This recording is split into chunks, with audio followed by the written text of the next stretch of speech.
मित्रांनो, भारताला थोर संतांचा वारसा लाभला आहे.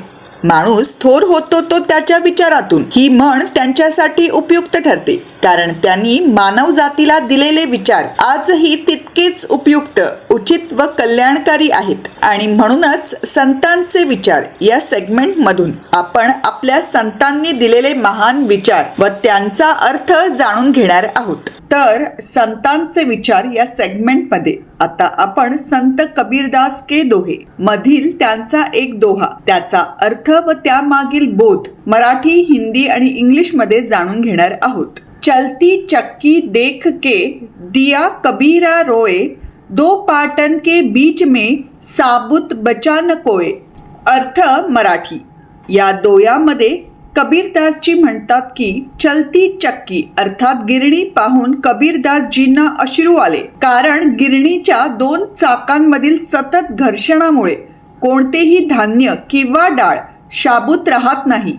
मित्रांनो, या ओवीत कबीरदासजी चालत्या गिरणीला मानवी जीवन चक्र याचं प्रतीक मानतात. ज्याप्रमाणे धान्य चालत्या गिरणीच्या दोन चाकांमध्ये घासत राहते, त्याचप्रमाणे मानव देखील जीवन चक्रात भौतिक इच्छा निर्माण करणे आणि त्या पूर्ण करणे या दोन चाकांमध्ये संघर्षण करून आपलं जीवन संपवतो आणि आध्यात्मिक प्रगती मिळवणे हा जीवनाचा खरा उद्देश विसरतो. या विचाराने कबीरदासजींच्या डोळ्यात अश्रू आले. कारण आयुष्याच्या शेवटच्या क्षणी माणसाचे आध्यात्मिक कर्मच त्याला आधार देतात, कोणत्याही भौतिक गोष्टी नाहीत.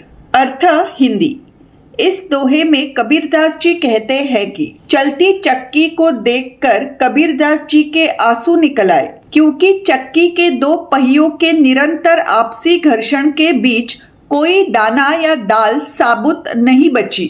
दोस्तों, इस दोहे में कबीरदास जी को चलती चक्की मानवी जीवन चक्र जैसे प्रतीत होती है. चलती चक्की के दो पहियों के बीच जैसे दाने घिसते रहते हैं, उसी तरह मनुष्य भी जीवन चक्र में भौतिक इच्छाएं निर्माण होना और उन्हें पूर्ण करना, इन दोनों पहियों के बीच संघर्षण कर अपना जीवन समाप्त कर देते हैं और आध्यात्मिक उन्नति पाना, जीवन के इस असली उद्देश्य को भूल जाते हैं. यही सोच कबीरदास जी के आंसू निकल आते हैं, क्योंकि जीवन के अंतिम समय में मनुष्य के आध्यात्मिक कर्म ही केवल उसका साथ देते हैं और ना कि कोई भौतिक वस्तुएं. अर्थ इंग्लिश.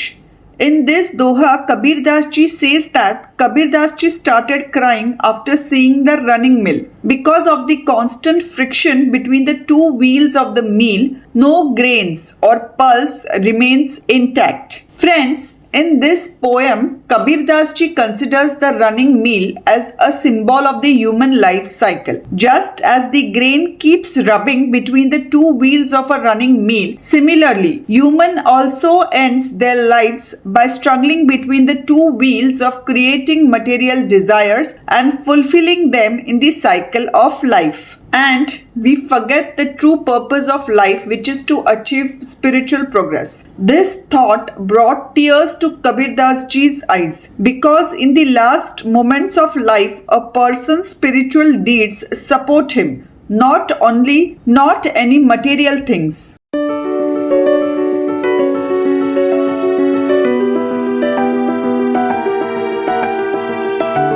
राम कृष्ण हरी.